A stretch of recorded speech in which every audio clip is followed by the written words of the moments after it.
founder and CEO of Access, as well as the 2020 DRC Board Chair. This Board of Advisors group met on Friday, February 21st, when we heard from construction industry executives, Ray Side, Fred Popal, and Avi Khan. And I was at that breakfast meeting, and it was an excellent meeting. And I don't know about you, but to me, that feels like a very, very long time ago. In just over 80 days, about 81 days, the way we live, work, and do business in the world has dramatically changed.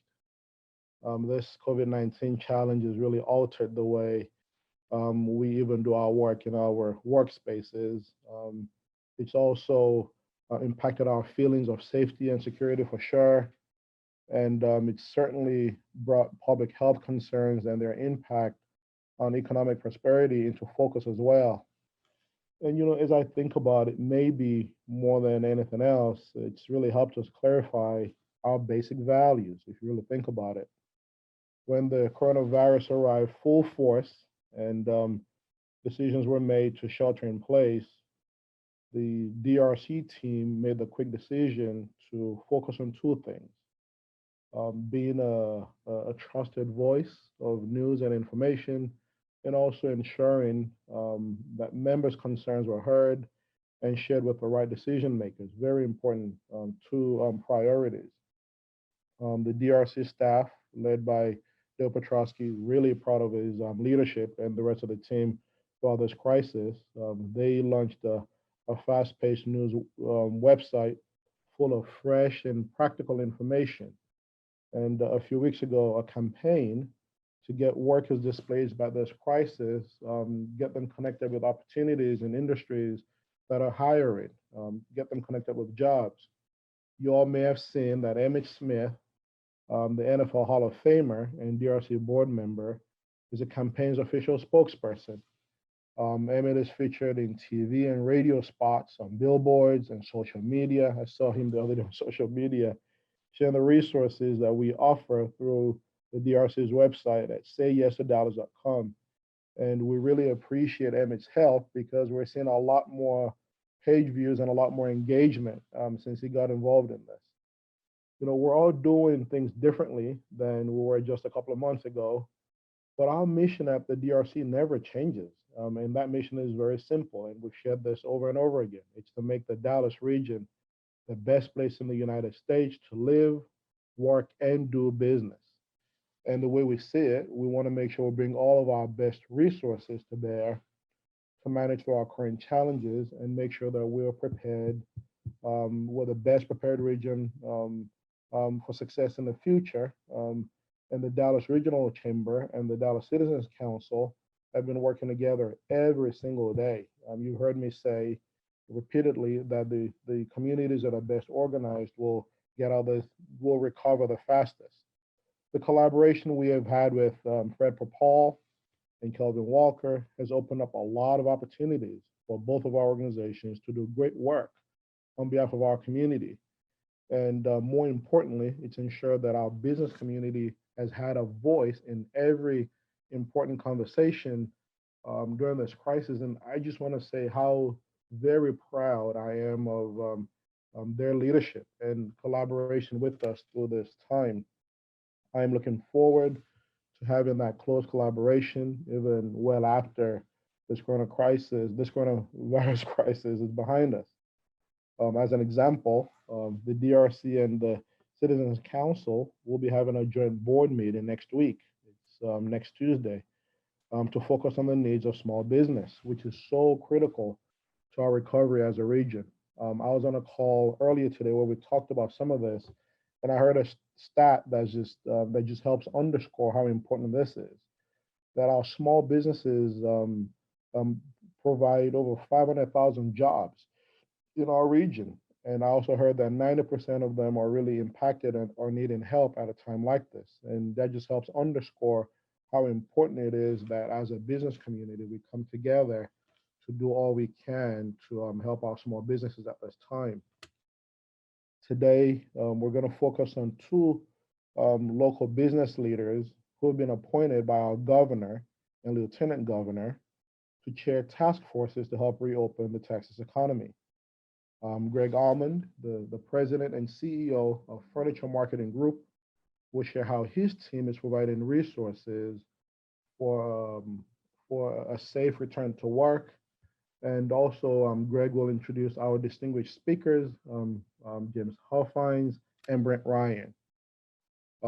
Jason Whiteley, the senior reporter from WFAA, will moderate the discussion. And you can use your Q&A function at the bottom of your screen. You can see that to submit your questions. And we want to get as many questions as possible so our speakers can address a lot of the questions that we have. Michael ALOST, KDC's Senior Vice President of Development, will make some closing remarks. I'm sure many of you have worked with the KDC team. They're very well known in our region for just really highly customized corporate spaces. And a lot of them have been signature projects for our region. These are well-known projects. We'll wrap up around 11:30, at which time Jason has generously agreed to stay on for some virtual networking and also take questions and share his insights on what he's been seeing this past few months. So please, if your schedule allows, we'd love for you to stick around and spend some time with Jason and ask questions and just connect with them. Now, it's my pleasure to introduce Greg ALMOND, a friend and someone that I respect and admire a lot. Greg is the president and CEO of Furniture Marketing Group, a family-owned business at the forefront of the office furniture industry. The DRC team has worked closely with Greg and his team at FMG for many years now, always counting on their expert advice and just wisdom that they've shared with us very generously over the years. Now more than ever, FMG's understanding of what a safe return to the workplace looks like is critical for all of us, and we're eager to hear from them. Greg, I just want you to know I am so very grateful, and we're all very grateful for your support of this DRC event, and I'll turn things over to you.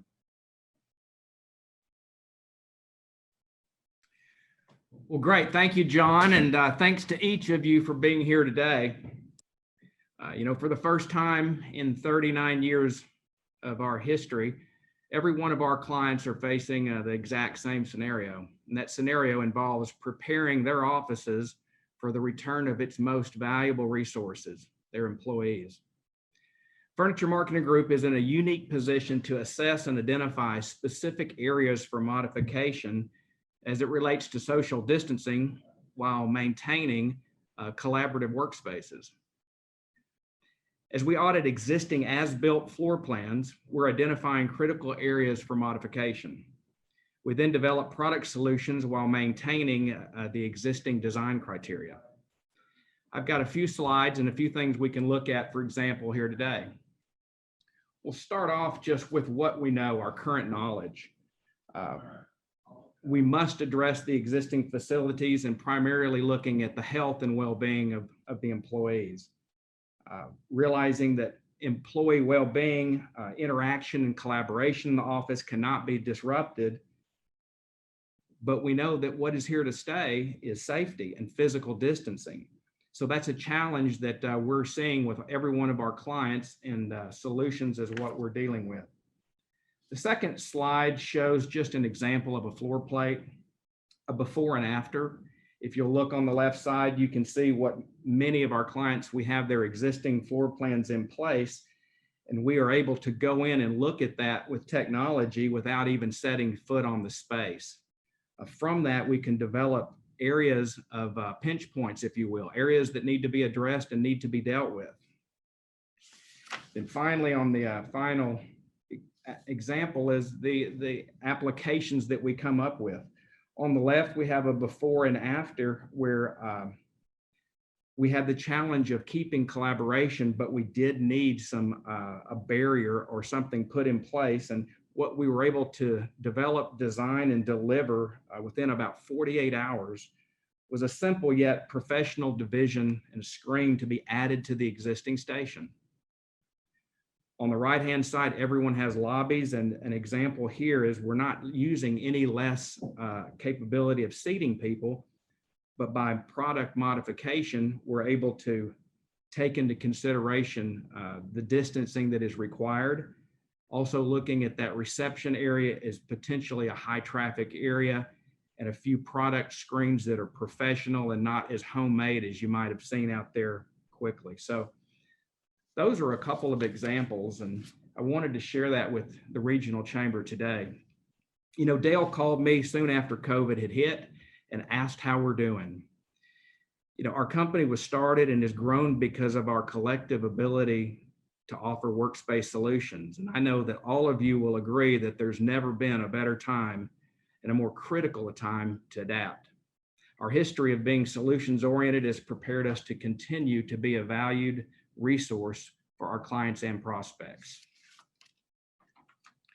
Today, I'm pleased to have with us the two regional business leaders chosen by Governor Greg Abbott and Lieutenant Governor Dan Patrick to chair the state of Texas's economic recovery effort.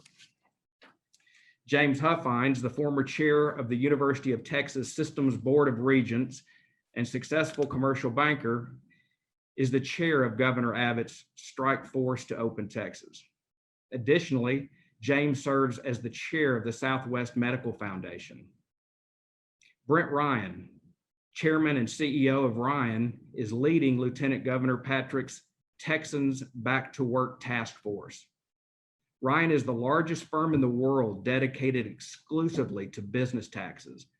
He leads over 2,900 professionals who serve over 15,500 clients in more than 50 countries. Jason Whiteley is a senior news reporter at WFAA. He's host of the weekly Inside Texas Politics show and co-host of Y'all-itics, a political podcast with fellow FAA reporter Jason Wheeler. We're honored today to welcome James, Brent, and Jason. Greg, thanks a lot.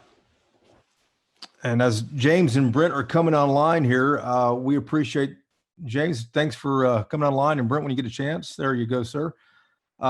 Thanks, guys, for carving out time for us. I want to remind our participants before we get going here that they can submit questions. I have a whole list of questions for our distinguished guests here today, but I want to remind you guys that you can submit questions through the chat box there, and I'll be able to get them, and the DRC will make sure that I get them as well. We already have one a few moments ago from our friends at Tenet too. But before we get going, James, and Brent, we heard Greg mention the phone call he got from Dale when all this started. James, can you tell us about the phone call you got from the governor and why you decided during all of this this is the time to volunteer? Well, I will briefly go into that. I returned from a long stay in New Zealand on March 23rd, and about a week later, my phone rang, and it was the governor. I tried to say no several times, but he wouldn't take no. So honestly, it's an honor and a privilege to serve him and the people in Texas. And it has been a lot more than I think we bargained for. I think Brett would say the same thing. It's certainly, he and I have talked, and it certainly is gratifying, but a very, very stressful experience. And Brent, when he said he tried to say no to Governor Abbott, you started smiling and shaking your head. I presume you may have done the same thing with the Lieutenant Governor? You know, Jason, that approach didn't work for me either. I tried to suggest many other people that I felt would be more qualified, but you know, at the end of the day, we've done really well through this pandemic, and I just felt an obligation with him asking, and you know, so many businesses needing help, that I decided that it would be the right thing to do. Virtually everybody that I counseled with said, don't do it. You know, it's a no-win deal, but you know, I decided to do it. And I'm really thankful that I did. I agree with James. It's been an honor to serve. I think we've provided a lot of value. And I think, you know, as Texans, you know, we figure out ways to solve problems and get things done. And I'm really proud of what we were able to do in a really short period of time. Well, it was a short period of time, and I've gone through both of the reports. One's, I think, 113 pages. The other is 67 pages. And for our participants, if you all haven't looked at these are very easy to read reports. You can go straight to your sector, to your industry, and really hone in on that and see the recommendations that the industry has provided as well. But, you know, when we were talking about putting this together, speaking of some background here, one of the themes that kept coming up, guys, both times was reopening schools. You can't reopen businesses without reopening schools. And there didn't seem to be from either report, I realize these are kind of preliminary, there didn't seem to be a clear plan forward yet on childcare, on daycare, on schools reopening. When do you expect guidance might be provided on that? And do you think it will be district by district or more of a statewide mandate by the governor? Brent, could I jump in on this one real fast? I think it's important to go over a little bit of the structure of the governor's task force before we get into the schools, Jason. The governor created his task force April 17th, and what he did was appoint 38 individuals, but also included 4 medical experts. And on April 17th, he announced that all of his decisions to open business in Texas would be based on data and advice and consensus from the medical experts. I will tell you, in regards to the schools and childcare, I think you mentioned that, it is a daily debate. We spend 2 hours a day with the medical experts every single day, 6 days a week, 10 a.m. and 6 p.m. The governor is on most of those calls, and the medical experts debate the data and all the protocols, whether it's schools, childcare, or what. I do think we're coming down to the finish line on decisions of how we go forward on that. And hopefully, I do think the governor will have some announcements on that in the coming week or two. You said, Brent, before I get to you, James, you mentioned it's kind of a daily debate. Can you kind of give us some insight on what's going on? I know the business side probably wants to open it ASAP, and doctors are saying, hey, just hold on, or what? Well, Jason, one thing I've learned through this, and I think Brent would agree, is that everyone has strong opinions, no matter which side of the issue you're on. We have received hundreds, if not thousands, of ideas, protocols, suggestions, and the way other businesses are doing. We take those suggestions and ideas and protocols, and we really have an agenda for 2 hours a day with the medical experts to ask them their opinions on what we should do and what the governor should do. There has to be a strong consensus from the medical experts before the governor will make anything in an executive order to announce. So yes, there are lively debates, but clearly we defer, and the governor defers to the medical expert team before he makes a final decision. And last thing, because I know I'm going to get asked this, you said that the governor might be announcing something maybe soon. You thinking by the end of the month, 1st of June, any idea? Yeah, I do think it's coming. Obviously, the people in summer school need to have some guidance. Childcare, we hear from all of our task force members regularly. It's a big issue. Summer camps is a big issue. I've been shocked at how many summer camps there are in the state of Texas. But all of those issues we talk about daily with the medical experts. We're trying to develop protocols, safety procedures, and how we go forward. Brent, I wanted you to chime in on this as well too, because it seemed like your report went a little deeper into the education issue. What threshold has to be met before schools can open in this state? Well, Jason, let me give you a little bit of background before I answer the question.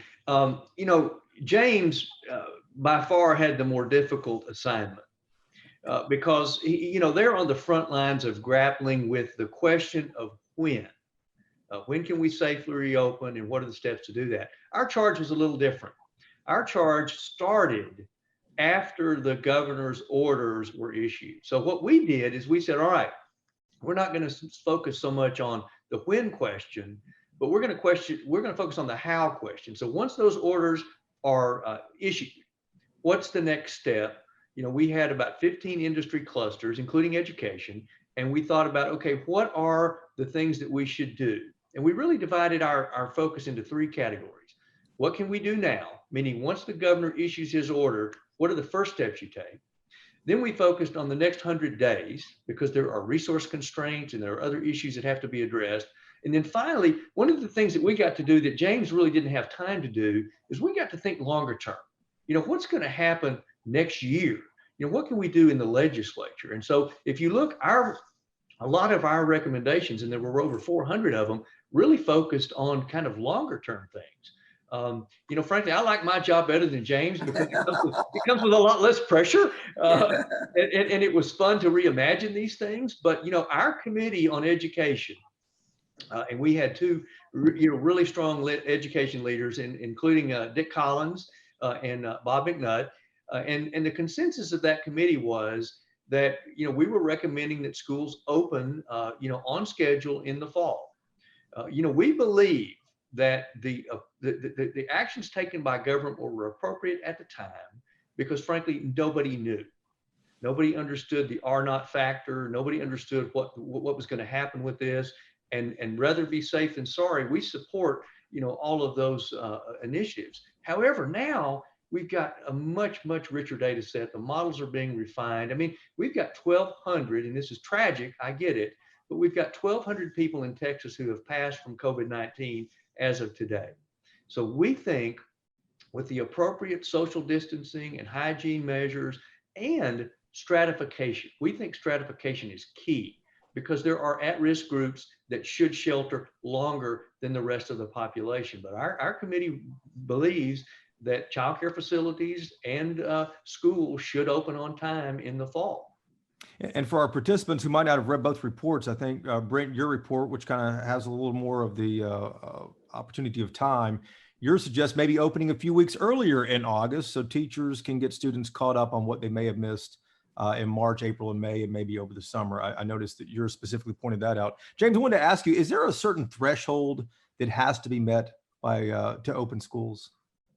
No, but we're looking at the data every day.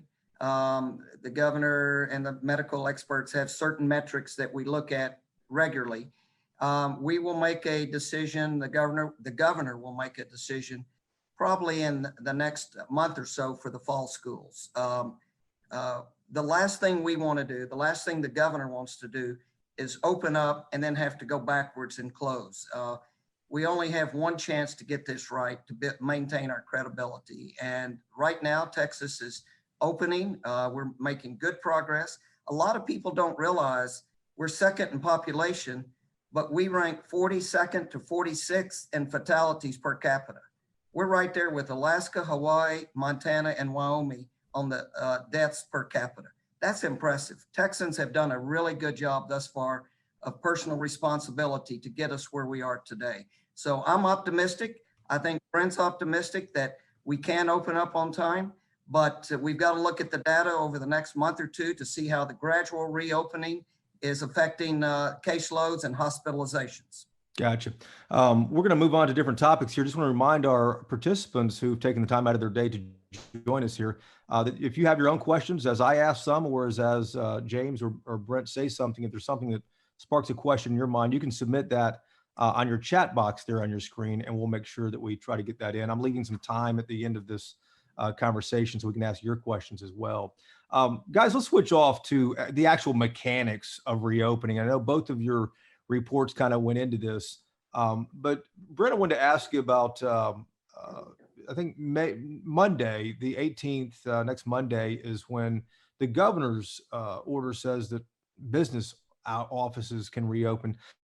Lots of companies, though, in dense urban environments are kind of having some questions about how that physically will work. For instance, should high-rise buildings enact some type of elevator capacity requirements, one rider at a time, maybe, so they can, you know, keep going with social distancing? James, you're shaking your head. Did you want to chime in on that first? Well, when the governor issued his press release on the office buildings, we stipulated that elevators would have a maximum of 4 people, 1 in each corner. And Brent, yeah, what would you tell? I mean, what would you tell the participants here today who often have to get on these elevators and may not want to be on with 1 or 2 or 3 people?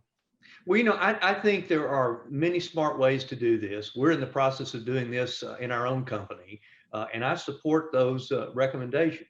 I think that if people, first of all, you know, this process really starts at home, Jason. You know, safely reopening Texas starts with personal accountability. So we recommend in our report that people should screen themselves before they leave the house. You know, we talk about the ability limited numbers of thermometers and resources that we need. But if everybody took personal responsibility, that would be a big step toward reopening. But we also think that when you show up, building owners and tenants have a responsibility to keep people safe, and recognizing social distancing, using face masks, we think will go a long way. And the data shows that you can safely operate and reopen if you just pay attention to those type of things.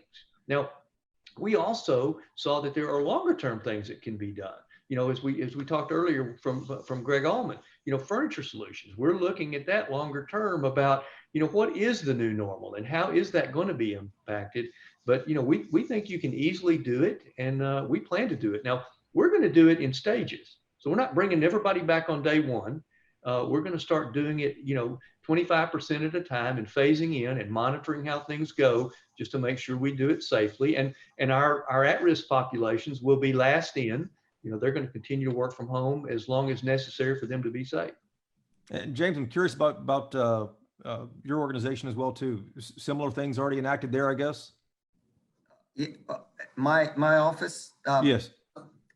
It's just me and my assistant right now in my office. Okay. All right. But our building is complying with everything Brent just said in terms of sanitizers. Protocols are posted everywhere in our office building. Yes. And some of the other things that I've read too, you know, there are ideas for one-way stairwells, maybe one going up, one going down. That's obviously is not feasible if you're on the 40th floor of an office tower. That would be quite a bit of cardio each day, and you want to go back to your car for anything. But I also read, I think, Brent, your report specifically mentioned HVAC. And I didn't think about this until I read that in there. And I'm curious, are modifications recommended, do you think, for like better air filters to be installed to keep air from constantly being recirculated? Do you have any stronger feelings on that? Either of you? You know, Jason, that, again, as I mentioned earlier, one of the benefits we had of having a little bit longer runway is we got to consider things, not just now, today, what has to happen, but what can we learn from this? You know, how can we respond to it in the future? And we've got a whole slate of recommendations that we think just makes the workplace, you know, cleaner and safer, regardless of coronavirus or what the next virus may be. We think, you know, UV filtration systems for HVAC systems make perfect sense. We think changing, you know, and trying to limit the amount of surfaces that you touch. You know, I learned so much, and I know, James, you did too, but being 30 days in this neck deep, you know, I had no idea that, you know, hospitals around the country are changing surfaces to copper embedded surfaces because that will kill any virus that gets on it.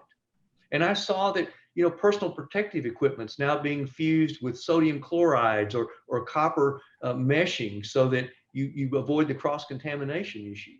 There's just so many things we can learn from this that if we incorporate it, it's just going to make us stronger. And not just in response to this one incident, but in terms of future incidents, in terms of just, you know, think about the productivity gains that we would achieve going forward if we were able to reduce workplace infections and keep people healthier and not have to deal with the outages. And so we thought about it in those terms. Yes, it addresses COVID-19, but it's really talking about the future of a more sanitary, safe workplace for all people. And guys, I have to say that I learned quite a bit from reading both of the reports. I didn't think much about the, you know, propping doors open to reduce the actual surfaces you touch. I think, Brent, your report also mentioned the building management maybe should consider replacing, you know, faucets and soap dispensers and things like that with automatic ones, again, to reduce the amount of things you touch. But both reports suggest companies stock up on PPE supplies. There are a lot of companies still having some trouble physically getting their hands on some of this stuff. Should businesses repopulate their offices, James, without having a good stock on hand? Well, I think it's very important, and in all of the governor's executive orders, he encourages everyone to wear masks and to have the PPE. In fact, it's requirements for some of the different industries in his executive orders to have the PPE on hand. They have to have that available. And Brent, you mentioned a moment ago about, you know, self-reliability. People need to take account for their own actions. Should companies I want both of you to respond to this because I'm really curious about this, and it's kind of a debate we've had. But should companies require temperature checks to enter premises? Jason, we strongly recommend that screening procedures be put in place that include taking temperatures. We think that is an element that will keep people safe. We think that combined with masks and social distancing will allow us to operate, until this virus is gone. So we do make that as a recommendation and think that's a positive thing to do. Now, some companies, may be challenged with that. And we are learning now that there are a number of service providers that are actually doing this on a contract basis. So if your building needs to have a screening station set up, you can contract with somebody to do that now. And I'm curious what you think about that too, James. Obviously, I'm sure someone is asking, well, can I legally do that? Is HIPAA going to prevent me from actually collecting information on my employees' health information? Well, let me just say, I think it's hard to micromanage all the businesses in Texas. The governor has confidence and faith that the Texas business, and they've shown it thus far, they're going to be innovative, primarily to protect their employees and protect the safety of their customers. And frankly, we have confidence, whether it's taking temperatures, screening, testing, or what, that the Texas business people will respond in a responsible manner. And I might add that tracing and testing is very important foundation to the success of the governor's program. And we are really ramping that up in the last couple of weeks. And I want to ask you about that. But before we get going here, just remind our participants, you guys can ask questions via your chat box. In about 7 or 8 minutes here, I'm going to stop my questions to allow you guys to ask some questions as well too. So make sure you type in your question there and we'll get the answers from James and Brent.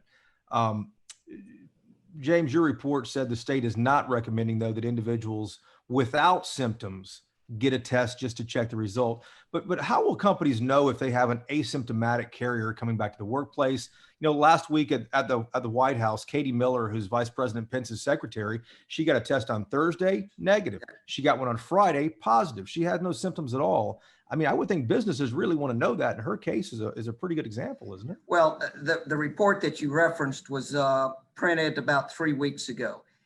Testing has really ramped up. Just in the last week, we did 125,000 tests in Texas, which represents 23% of the entire cumulative total of tests. So we expect to be doing in Texas 25,000 tests a day. And I do think businesses will have more access to testing. Clearly they will. And it's important. And I think Brent would agree that any business know the status of their employees. No question. The tests have clearly ramped up. Brent, I'm curious to get your thoughts on this as well. When will companies really be able to get their hands on this as opposed to counties or, the governor's search force, things like that? And do you think that it really is a requirement to repopulate their spaces? So I don't think that testing everybody is a requirement for repopulating. I agree with James that testing is ramping up dramatically. We've seen now just recently that a number of the labs have gotten FDA approval for in-home tests. So if somebody really, really, really wants to know, they have the ability to order a test and have that done in a few days, online. But I think from my perspective, we're not going to be able to test everybody, and we're going to have asymptomatic carriers, and that's a condition we're going to have to live with for a while. So I think the safe thing to do when you're planning your reopening is just to assume that you're going to have people in the business coming in that have been infected, and make sure that you're sanitizing, that they're wearing their masks, that you're social distancing, because testing is important, but it's not the end all. And as you point out, you can test Monday, you can test negative, and Tuesday you can be positive. So the reality is we're going to have to recognize that environment and operate accordingly. People are hearing a lot of different voices and a lot of different, ideas, recommendations, even some orders, even though we're hearing fewer orders right now. But I'm curious about the public health metrics to actually watch. James, Governor Abbott said the key metric that he watches is the actual hospitalization rate. So we have more people actually getting COVID-19 because of testing or whatever the case may be, but fewer of them are ending up in the hospital right now. which is obviously good news because they're not taking up, ventilators, ICU beds, et cetera. But what metrics do you think, James, that businesses should be watching for in the coming weeks as they try to get more and more people back into the office? I would say there are a couple of 2 or 3. Hospitalization rates is important. 2.5, 3 weeks ago, it was running 12%. It's down in 8.75 now. The key thing that we also look at are the number of Texans in hospitals across the state due to COVID. 4 weeks ago, or April 20th, we had 1,425. 3 weeks ago, we had 1,560. May 4th, a week ago, we had 1,533. And as of yesterday, we had 1,525. Even though we have a lot more cases, we're doing a lot more testing, the number of Texans in hospitals due to COVID is totally flat or declining. Yeah, and just a little more context of that too. You said 8% or so is what the hospitalization rate is today. Anything below 10%, I'm told by the governor's office, even talked to Dallas County Judge Clay Jenkins yesterday. Everyone agrees anything below 10% is where you want to be. You want to be at 0, but anything below 10 is fantastic. Brent, do you have any thoughts on that as well? Any other metrics that you're really keeping an eye on or your team is? Well, so I'll throw out 2 things. I totally agree with the governor and James. I think that Lieutenant Governor Patrick would tell you that he's also closely watching hospitalization rates, because that's one of the figures that is not subject to interpretation. It is what it is. But I'll also tell you, Governor Patrick tells an interesting story, what he calls the water hole theory. And I found this to be really instructive, because his point was, throughout this pandemic, 29 million people in Texas have either gone to the grocery store or they've had a relative, somebody they live with, go to the grocery store for food. And we've been able to do that. We've been able to go through in those circumstances with all the proper protocols and come out without big spikes or big infections. So what it shows is, that kind of water hole theory is that if you're careful, if you learn the things we've learned and you put them in place, you can operate safely. And we've seen, our grocery stores and retailers that were essential do that. We do have some questions here too. I want to start that just a couple minutes early, just to make sure that people have time to ask questions. And I'm going to open this up to both of you. This is from our friends at Tenant.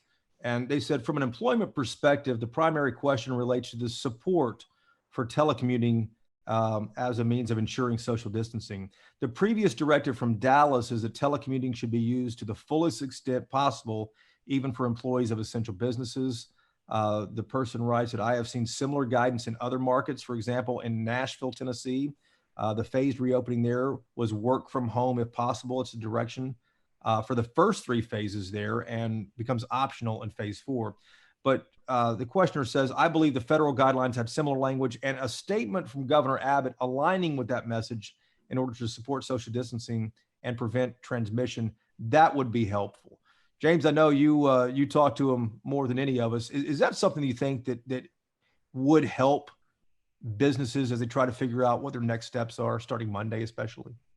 Well, he has encouraged in his press conferences for people to use good common sense, social distance. He's encouraged that in each of his press conferences.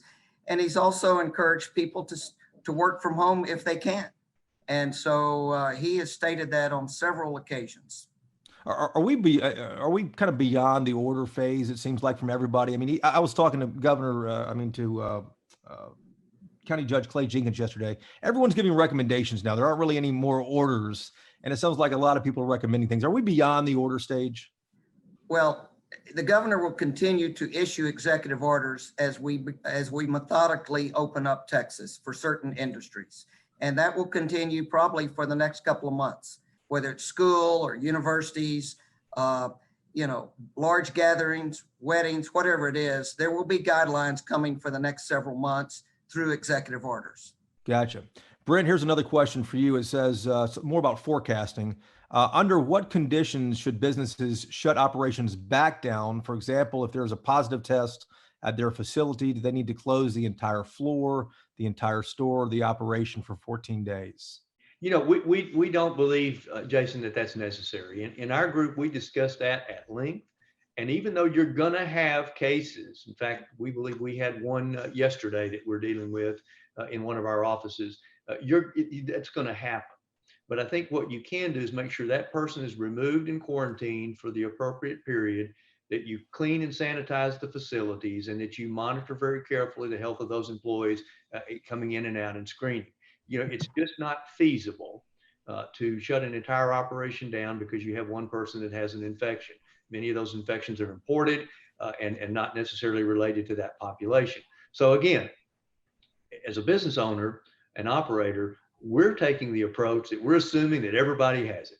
We don't know who has it. We're not going to be able to test everybody every day. So we're going to assume that everybody has it, and we're going to behave accordingly, through the protocols that we've talked about today and at length over the last month or so.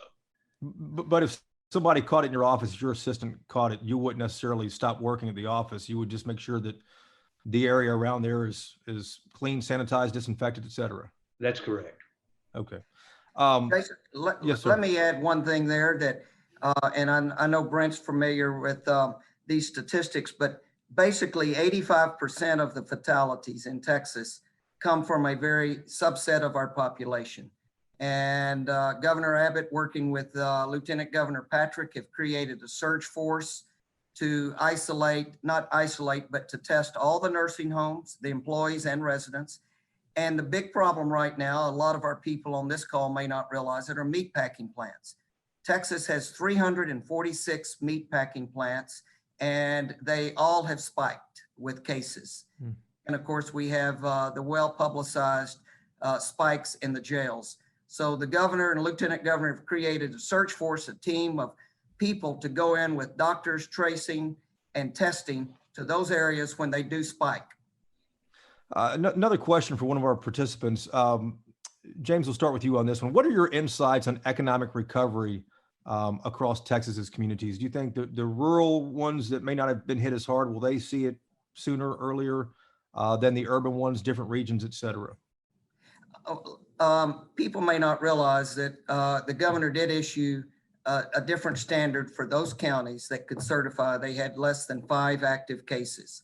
They can go to 50% of restaurants or retail, et cetera. And I think that was, as of last week, basically almost 100 counties. We've had 160, give or take, counties that have never had a fatality. So yes, to answer your question, Jason, I do think places in West Texas, East Texas, even South Texas will probably come back faster because they can go to 50%. Even in Hidalgo County, which has 1 million people, last week, there were several days where they had 0 cases. Wow. Brent, I wanted to ask you the same thing. Do you have any forecasts by the end of the year, 6 months or so down the road? Where do you think Texas is going to be? Jason, not necessarily speaking on behalf of the task force, but I mean, personally, I believe that we're going to see, a fairly strong recovery. Now, the calculus is a little different today because we've got 2 things at work in tandem. We've got COVID-19 and we've got just a huge collapse in demand in the oil industry. And, that's a big part of our Texas economy. So when you try to weave those 2 things together and forecast, it is difficult. But, frankly, when I look at other businesses that as they open, try to get an appointment to get your hair cut. Good luck with that. I mean, it's amazing, the demand that's spiking in those places when they open. And so I think it's going to be fairly quick. I do think that we've shown that we know enough about this virus that we can manage it effectively. I don't think we're going to see another shutdown. I don't think we're going to see the type of spike that would justify that. I think as more people get into a routine and realize, hey, we can be safe, we can operate, we can go about our daily lives, that, by the end of the year, we're going to be back to something that's not completely, it's going to be a new normal, but it's going to be a lot more common and feel a lot more comfortable than it does today. And then I think next year will be a big year for us to really rebound strongly. Well, our next question is kind of along that same theme too. The questioner asked, is there an updated projection on when large gatherings for business conferences, for sporting events or concerts will be allowed? Or is that decision going to happen at a local level? I want both of you guys to respond to this. Well, actually, it's very timely. We spent an hour and a half talking with the medical expert team last night about that very question. And I can't go into detail of the discussions, but it's front and center on the agenda. You know, we're just not quite ready to announce anything on that. Hopefully it'll come in the next month or so, but we're going to have to see how the numbers look. Yeah, we saw just Major League Baseball propose to the players that, hey, we can reopen July 4th weekend, but no fans in the stadiums. I mean, that doesn't really bode well for business conferences, I wouldn't think, does it? You're correct. Okay. Brent, you want to chime in on that at all? Whether it's sporting events, business conferences, conventions?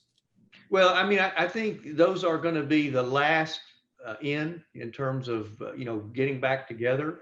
You know, we did have a group on our task force that focused on sports and entertainment, and those folks are coming up with some really creative ways to reopen. You know, I saw one of my friends in the theater business. They've reprogrammed their ticketing systems to allow for social distancing. So if you're a family of 4 and you buy a ticket, when you sit in your seat, you're not going to have anybody sitting around you. And so if you put on your mask and you go in, I think you're going to be able to enjoy the movies safely again very soon. I think, you know, the large groups, you know, sporting events, they're looking at those same type of things. But there are some things, you know, conventions and business gatherings that are probably going to be put off for a while. Now, having said that, we are working, I'm a member of a number of organizations that put on these conferences, and we are working and looking at virtual delivery of this content. And honestly, I think it's going to be a new normal. I don't know that we'll ever go back to the way it was. It may be better though, Jason. It may be more effective to have a hybrid model where you've got a few people, you know, and for example, we're talking about our annual firm meeting and distributing it so that you don't have large people gathering in one particular place, but it's all connected through the web via streaming, or like a tool like Zoom, like we're using today. So I think there are some really creative ways to do that. You know, James and I are on the Dallas Citizens Council, and you know, we're doing a lot of virtual events, and you know, our feedback on those virtual events has been really good. So you know, it may not be exactly the same, but you know, the being together and the content and the sharing, you know, that's gonna happen and continue to happen. Next question here is, what is your recommendation for the kinds of cleaning that office spaces should be doing before repopulating on a regular basis as we transition back to the office? James, you're talking to the doctors every day, Brent. I guess you're hearing from some folks too. Well, we are, and I mean, we've got a sanitizing protocol that we've put together, and we're following that. We double down if there's any indication that we might have what we're calling a 1 dot case where somebody's expected or could have been infected, and we think that's just smart. I mean, we know that the virus can live on surfaces, for a period of time, and we want to make sure that we make the workplace as safe as we can. And James, I did a story yesterday, actually one of our podcasts that premiered today was about UV lights. And there's a business in San Antonio that has these little robots. They do the governor's office, they do the Westin Hotel and the medical center down in Houston, do all kinds of places. Is UV something that people should use also, maybe in addition to the regular cleaning regimen? I'm not an expert on that, so I don't, it's over my head to. All right. But I will say again, and Brent basically said the same thing, that all Texans and the business people are being innovative. And that may be one aspect of where people will be creative, and there'll be a new norm. Next question is about best practices for wearing masks, and any advice for offices when they have an employee or someone who might be resistant to wearing a mask. Brent? We are. James doesn't want to take that one. Go ahead, Brent. We're going to require our folks to do that in all common areas and hallways and elevators and so forth. Now, we're not going to require it while they're at their desk, but otherwise we're going to require it. And, frankly, if they don't want to do that, we're fortunate in our business that we do have the ability for people to work from home. And I will tell you my experience now. I'm in day 58 of working from home. And I need to get back to the office to get a break. This is wearing me out. I mean, literally, my day starts at 7:30, 8 o'clock with a conference, and it goes all the way through the day. There's no break. You know, used to, you could at least go get a glass at the water cooler. You could get some downtime. Maybe you had to travel to a meeting, and so you could clear your head in the car. You can't do that on this. So I need a break.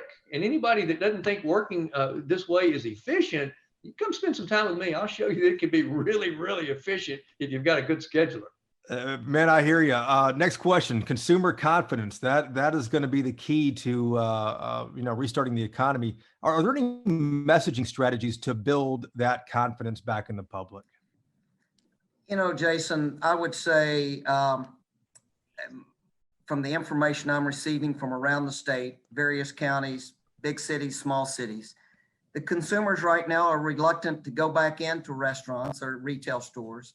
I do think there's some pent-up demand, and I do agree with Brent. I think that our economy will come back, but I think the best way to give consumer confidence is a credible plan that people believe in, and that we never go backwards of having to close from 50% down to 25%.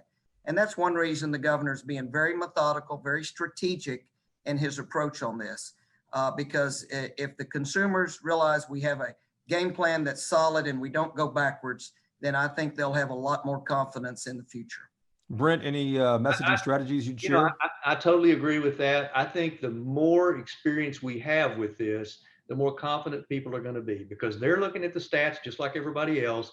And as we roll this economy out and it starts reopening, and we don't see, a big change in the number of hospitalizations or number of infections, I think people will be confident. Now, there's always going to be a group, that are in that kind of, the older populations or, immunocompromised people, that they're going to be more conservative, and rightfully so, they should be. But I think for the majority of us, I think as people experience it, I think we'll see, I think we'll see it happen pretty quickly. And I know here at my house, in the Ryan household, we're kind of a microcosm of Texas, because we got young kids, we've got teenagers, we've got my mother-in-law that lives with us, and, we're all treating that differently. And the girls, Friday week ago, when Governor Abbott issued his first order, let the order expire, they were out of the house immediately. They were gone. I'm chasing them with a mask saying, put this mask on. But they have no fear. And there's a huge chunk of our population that has no fear on this, and they'll get out there and they'll pave the way. And then others will see, hey, nobody's getting, it's not getting any worse. We're maintaining it. And I think we'll be able to open that way. So I applaud, James, your strike force and the governor's orders, because that staging process, it's the same one we're using in our company. And we think it's going to make sense, and it's going to instill confidence in people. Last question here, guys. We're out of time, but I wanted to ask this last one, and maybe Brent, your kids could answer this one. For the businesses that have opened up, what are we seeing as far as the restaurants goes? Or are they at 25% capacity? Is there a line outside, or are they actually seeing people come back? Well, my personal experience, and we've been eating out a lot, mostly through curbside pickup, but we've been in a number of restaurants, and we've seen, that 25% inside plus curbside probably gets your restaurant up to maybe 50, 60% of where it needs to be. This next order is going to be really important, because I think a lot of restaurants have learned that this curbside pickup deal works pretty well. And they're doing, it's not going to support the business entirely, but it's another revenue stream that many of them didn't have before, that every one of them has told me they plan to continue that. So I think that's a good thing. And I think we'll see it continue. And James, from your daily meetings, are you guys getting any intel on that? Are people showing back up at these places that have decided to reopen? I think it's mixed. We've heard from some restaurants. We have restaurant tours on our task force also from Houston, San Antonio, and they've got some different results. Some of the fine dining is definitely at 25% with waiting lines. I know there are a couple of restaurants here in Dallas that everybody's familiar with, and they had an hour wait, hour and a half wait. And so it's mixed across the state depending on the type of food service. Guys, as we wrap up here, you guys sound pretty confident in where we are and where we might be in a few weeks. That's my takeaway from this. Am I not reading anything right here? No, I'm very optimistic. Yeah, I am too. I'm very confident. It's tragic that we've had such a loss of life across this country, but the opportunity to learn from this and make us stronger in the future to avoid similar situations and just to improve our health overall is significant. And I'm just hopeful that we'll all take advantage of that and incorporate these learnings into a stronger future for Texas. All right. And Go ahead, Jason, let me James. just thank the chamber for the leadership they've done for the community here. They've really responded very quickly to the needs of the community communication. And so to all the staff members at the chamber, we thank you for what you've done in your leadership. All right. James and Brent, I appreciate you guys carving out time for us. The chamber does. The participants appreciate your time and your insight as well, too. I want to turn the event operation over to Michael ALOST now to close our conversation. Michael's the Senior Vice President of Development at KDC, where their team takes pride in building custom corporate homes for some of the most successful companies in the country: Toyota, JP Morgan, State Farm, Uber, Frost Bank, and a lot of others. The KDC team is meeting this unprecedented COVID-19 challenge with the highest level of service. They're not merely just adapting to the changes, but they're really helping to lead the industry, which is fantastic. So Michael, thank you and KDC for presenting sponsorship of the critical conversation. I'm now going to turn it over to you, sir. Thank you, and we appreciate being here. Jason, it was a great program.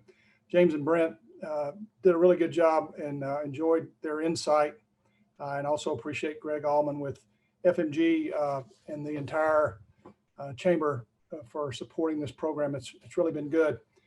At KDC, as you mentioned, we do corporate office development, so it gives us an interesting perspective on what's going on not only in Texas but around the country. And I kind of looked back previous to the pandemic. KDC in the last 5 years has developed 13 million square feet of office. And that is to say that there was a great trend of growth in the country, particularly here in Texas. And the fundamentals that drove that are still the same.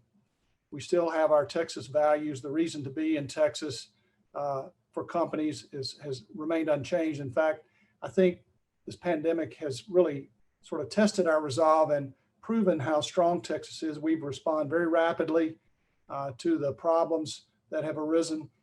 We've done it with a lot of unity across community boundaries, and there's been a tremendous, generous, charitable outpouring for those that are struggling.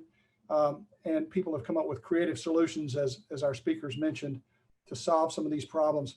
And we maintain our strong work ethic. So as corporate office developers, we get to see that picture in a broad sense. Before the pandemic, we had a number of development projects in the pipeline under construction, and those remain active. We've adopted a lot of protocols for safety for our construction workers and our staff on site. We've done a lot of the things that have been recommended today. We have in process. We're also opening our corporate office back up on the 18th. We'll be using a lot of the same protocols that were described. We have 2 cohorts or teams that will alternate different days, and we'll be doing personal testing and a lot of extra cleaning to make sure that everybody remains safe, wearing masks, doing all the right things, and that's important. Our prospects for development were very strong leading into the pandemic. We've seen a bit of a pause, as you can imagine. I think everybody has had to step back, take assessment of their goals, make sure that their folks and their employees and their customers are going to remain safe. But we see continued commitment to the prospects that we've been entertaining, and we expect those to come to fruition as things open up. We've been fortunate in our work to get to observe companies and how companies are successful, because they are the kind of the heart of our business. And the key feature for corporate success really is innovation. And that got mentioned today a couple of times in the talks. But companies have to innovate to remain competitive and to be successful.